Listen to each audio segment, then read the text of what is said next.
What's up, race fans? You're watching Bazinga Autosport. I'm Gabe. We're going to take a couple laps around the Nürburgring Gesamtstrecke. Gonna skip Barber. Just want to talk a little bit about iRacing's 2016 Season 1 update. It came out. Of course, we began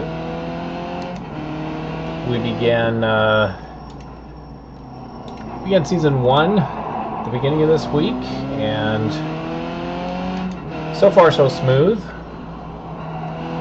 I've actually been really excited with the way that this build is.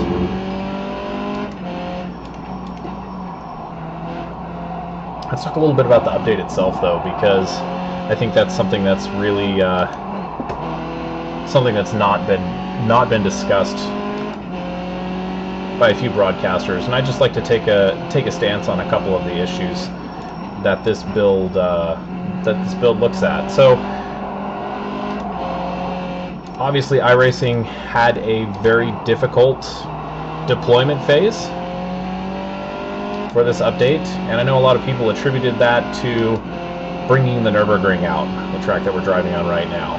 The problem with that is that while this track is a very large racetrack, and it's been rendered in painstaking detail, the problem with that is that it's not really the reason why iRacing was down for so long.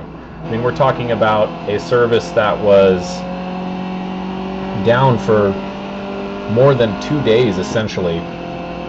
Lots of people could not get in, even log into the website, and we're very frustrated about that. And understandably so. I mean, if you're paying for a service, you should expect to be able to log in and use it when they say it's going to be usable. Here's the thing, though: when you're developing software like iRacing is, and you're a relatively small company, you don't have the same kind of resources that a larger company would to make a simulation or a game like this work perfectly on launch. And what we're looking at here is not really a huge amount of content that iRacing needed to push out that was causing the delay, but a thing called the back end. And I know that a lot of people that use the iRacing service really don't understand how online services work. And while I wouldn't say that I understand it, but I have a limited understanding of how these things work. And when you're updating a back end, like iRacing was, you're basically taking the body from your old car and you're replacing everything underneath it. So what that means is that all the stuff that you normally don't see when you're sitting in the driver's seat, or when you're looking at the car from the outside when it's sitting in your garage, all that stuff that you don't see, the engine, the transmission, the drive lines, the differential, all that stuff is getting replaced in the background. And sometimes you run into problems like with that. If you're going to put an old body on top of a brand new car, or more accurately, you're going to take all of the parts out of your old car and replace them with new parts, but leave the body and all of the interior so that you really can't see what's going on with the new parts. Well, that's essentially what iRacing was doing, and they're trying to do that seamlessly. And obviously, it doesn't always work like that. A lot of people were really, on iRacing about, hey, you need to give us credit for this time, and so on and so forth. I'm one of the people that feels like iRacing did a great job with this deployment, despite having to take a large risk and put out some really good content, but try and make the service better in the long run for people. And what I mean by that is that at some point, the infrastructure, the network infrastructure that iRacing is using is going to be no longer usable. It's not going to be good enough for what they're doing. And at that point, if they want to launch better services, they want to update their website to something more current, they're going to be unable to do that. So that's what this update was supposed to be doing. And obviously, did they make a mistake? Oh, sure. Yeah, they definitely screwed the pooch on this one. There's no doubt in my mind. But the thing is that there's a lot of things going on in the background, and what they were trying to do is risky. And I would say that a lot of people are definitely understanding of that, but there's still a few people that just don't seem to get it. They don't seem to understand that development like this takes a lot of time, and it's not an easy process. It's not something you can just whip out and make work on the first try, especially when you're moving such a large amount of data from one service to another and changing the way that that data is accessed. So iRacing really did a great job in terms of getting the service restored, getting people back on the racetrack, taking a look at some of the new graphics that they put in for Nordschleife and the Nürburgring. They really do look amazing. Unfortunately for me, my computer is at the point here where I need to have some kind of frame rate in order to drive, and so it just doesn't look quite as good. So to all the people who are really angry with iRacing, I can understand your frustration, but at the same time, get over it. There's lots of other things that you could be doing in your life, and this is going to make the service better. It's going to make the service better overall for people in the long run. So, you know, let's not look at the short run. Let's not be angry about things. Just have some patience. Stuff gets smoothed out. Bugs get fixed. It's not the end of the world. So, of course, I'll get off the soapbox for a second there in terms of dealing with, you know, the people who are upset about the update, because again, I'm not upset about the update. It was definitely disappointing not to be able to jump into week 13 and do something right away, but you know, hey, that's the way it goes sometimes. Definitely had other things I could be doing. Let's take a look at some of the content that comes with this update. The first thing that I'll mention is no, I did not buy Southern National Motorsports Park, or whatever it's called. It doesn't seem like very many of the oval, at least the oval circuit that I'm running, which is the trucks. I don't believe that they're using this one, the new oval this season, so I didn't really see a reason to pick it up. Maybe at some point in the future I will. I know there's probably some people that are excited about it, and that's great.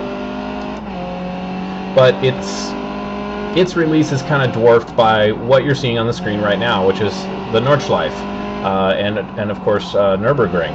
Nürburgring is a very famous track, and of course the Nordschleife is world renowned. This is something that iRacing said that they wouldn't, or there was a lot of doubt that people would see something like this on iRacing ever, to get the full Nordschleife. This is a monumental task. If you look at the attention to detail and the level of detail in, you know, the painting on the track, and just everything is just painstakingly done. It's fantastic. It looks great, in my opinion. I've really enjoyed getting to know this track in a little bit more detail, and I'm looking forward to doing some events on it. Let's talk a little bit about that as well, as far as the feasibility, because I know that there's been a lot of people that are talking about, well, you know, it's really not feasible to drive these cars on this track, or it really is feasible, or I don't understand why series aren't putting the Nordschleife in their rotation for this, you know, 2016 season 1. And at least for Skip Barber, the thought got tossed around, as I'm sure it's been tossed around in all of the other road racing series, and the conclusion that I think most people have come to is simply that a 16-mile track like this takes a long time to learn. There's a lot of time to be found around this thing, and if you're going to run a run a race here, say for example in the Skip Barbers, the Skip Barber actually would probably be a decently competitive car for this track because the car is so small and low powered / speed. But larger cars need a little bit more runoff room, and when you're dealing with people who have a relatively high ping, and when I say high ping, I'm talking about over 150 to 200 plus. If you're in a different country and you have a narrow racetrack, it's very difficult to run side by side in that situation without any kind of error. So the other problem is that, say, if you take the Skip Barber race series for example, if Skip Barber were to run the Nordschleife here in the first part of the season, yes, everyone would be jumping on board to learn this track and to spend more time on it. But if you run, say, maybe a 3 or 4 lap race, which is what I would imagine it being, probably 4 laps, then all of a sudden you have a 30-minute race and there's really no competition whatsoever. The cars are going to be so spread out all over the place that you're never going to see any kind of racing per se. It's just going to be hot lapping. So for the moment, I think Nordschleife is going to be a mostly hot lap kind of tourist kind of track. It's going to be something that people are going to, use as a novelty for a while, and I'm sure that there'll be the occasional endurance race at this racetrack, on the Nordschleife specifically, but I don't see there being a lot of room for competition in some of the lower series, just because of how demanding the track is and how spread out cars are going to end up being.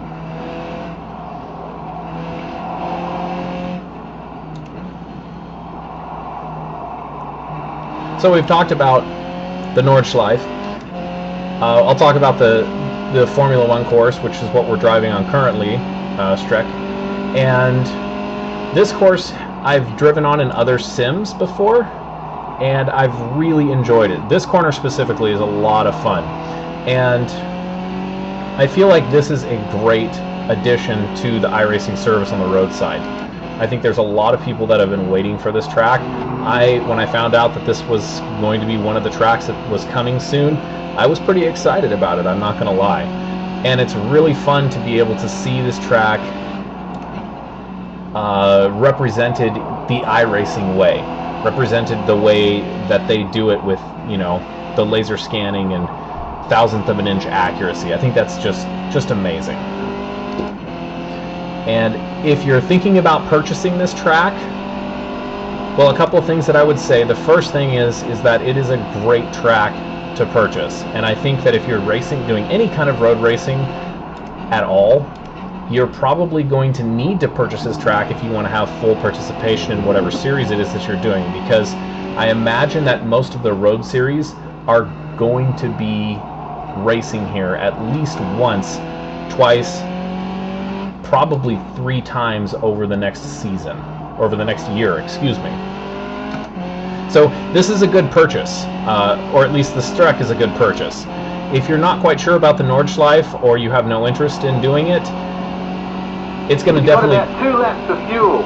It's definitely going to put you behind in terms of learning the track when events do end up popping up for this raceway, for this part of Nürburgring. But at the same time, it's not something that's definitely you should go out and purchase right now. But definitely you want to get the Streck. The GP course is phenomenal. Now, if you are running a little bit lower end hardware, like I am, then you're going to have to adjust your graphics settings to compensate for that, because really, both of these tracks are very demanding in terms of, if you're having trouble running iRacing already, the Nürburgring or Streck, Nordschleife and Streck are going to be both very demanding in certain areas for your hardware. So that's something to take into consideration as well.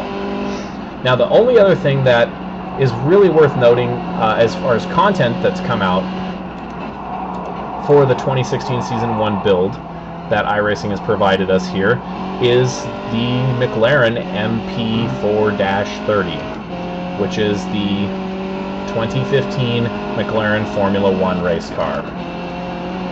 I'm really excited about this car. I find it almost impossible to drive. It is very difficult for me to drive.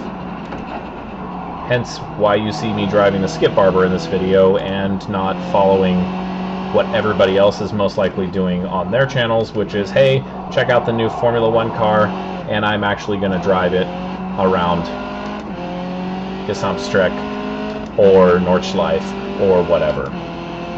So, to put things into perspective, this car, I think, is an unprecedented development for sim racing as a whole. And yes, I said sim racing as a whole. Here's the reason why. Because this is the first hybrid race car that has been modeled in a sim. And on top of that, despite it being the first hybrid, it is also one of the cars that is probably the most detailed in terms of how much time has been spent developing this car. Also, if you look at McLaren and how much data that they have provided iRacing in order to make this car as realistic as possible, this is really something that if you're a sim racing junkie, you're going to want to go buy this car. And not just because it's a brand new Formula 1 car and you know you have hopes of racing it someday, but just to be in awe of how accurate and how detailed this car really is. It's super amazing. Also, iRacing has had an unprecedented access to McLaren's telemetry for this race car, which means that they have a bunch of data that they can use, which makes their simulation of the car even more accurate. Now, some of you may be asking how it compares to the FW31, the Williams race car, and to that I would say, well, I really didn't drive the Williams too terribly much. The FW31 falls into the same category of very difficult to drive for a novice driver such as myself. And having the throttle control to keep that car on the track is something that I am very jealous of. If you can do it, good job. It's not something that comes easy, and it's not something that everyone can do. I would like to start building up a notebook for the Formula 1, but I'm not sure that I'm going to be able to do that with the time that I have to dedicate to iRacing. So how different are the two? Well, from a novice's perspective, the FW31, it seems a little bit more growly and a little bit more mannerless. If you get the baseline setup for the FW31 or a high downforce setup for the FW31 and you do something wrong with it, you're going into a wall. You're going off track. There's no stopping you. Driving the Formula 1 car, the new McLaren, around the GP course here at the Nürburgring, I was actually quite surprised, pleasantly, because going into some of the corners, I would realize, oh hey, I've made a pretty monumental mistake, and since this is an F1 car, I'm most likely into the wall. I would make the correction to the car to try and prevent it from sliding or to correct the slide, and lo and behold, I would sometimes, not all the time, but sometimes be able to save the slide, which I was blown away by. Now, I don't know if this is iRacing doing a thing where they want to make the car drivable for people like me, or if the MP4-30 is just a little bit more drivable of a race car. I can't tell you that.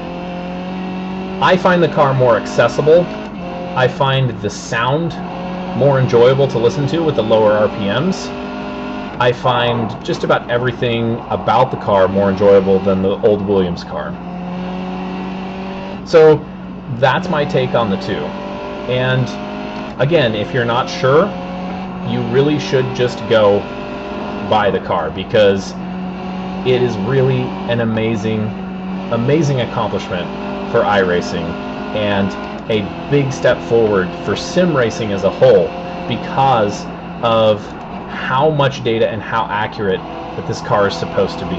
Now, obviously, I haven't driven the MP4-30, and I never will, but just keep in mind that when you have a company like iRacing saying, we're amazed at how much access we got to telemetry from a Formula One team, that really speaks volumes for the relationship there, and again, for how much information and data got passed along to make that car as accurate as it is.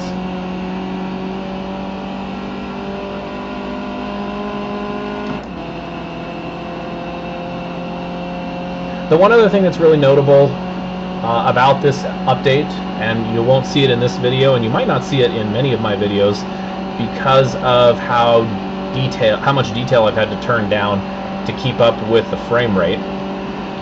But the sights and sounds for dirt and gravel and grass when you drive off track have really changed. In fact, now iRacing is modeling and tracking where cars are driving through marbles. So this allows for you to drive through the marbles yourself and have someone behind you not pick up those marbles because they got picked up on your tires. Good job, sucker.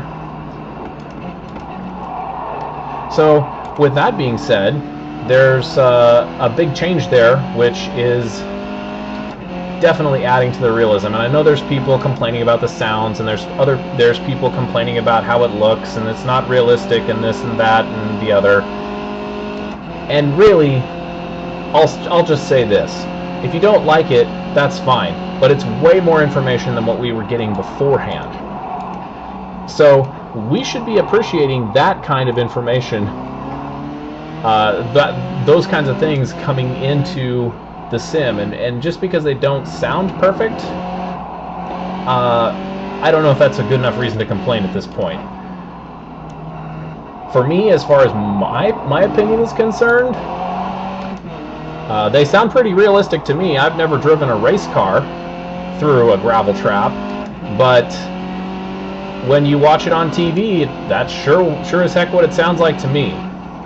And I would consider myself certainly an audiophile in some respects.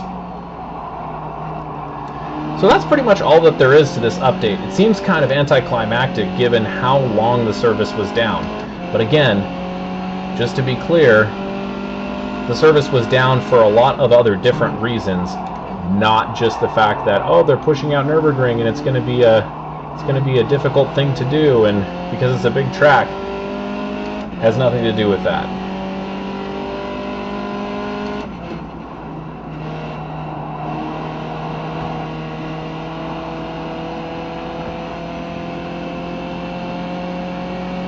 So anyways, that's my take on the update for now. I'm really happy that we have this new addition to road racing. This is a big step forward.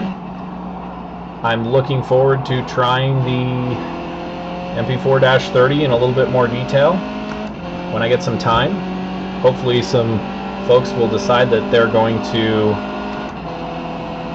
offer some decent setups for the people who don't have time to figure out exactly what all that stuff does, and go from there. That would be very wonderful, but we'll see what happens.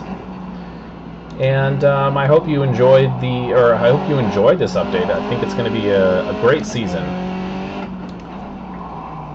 So for now, I'll leave you with just the remainder of this lap around Gesamtstrecke, and we will catch you in the next video.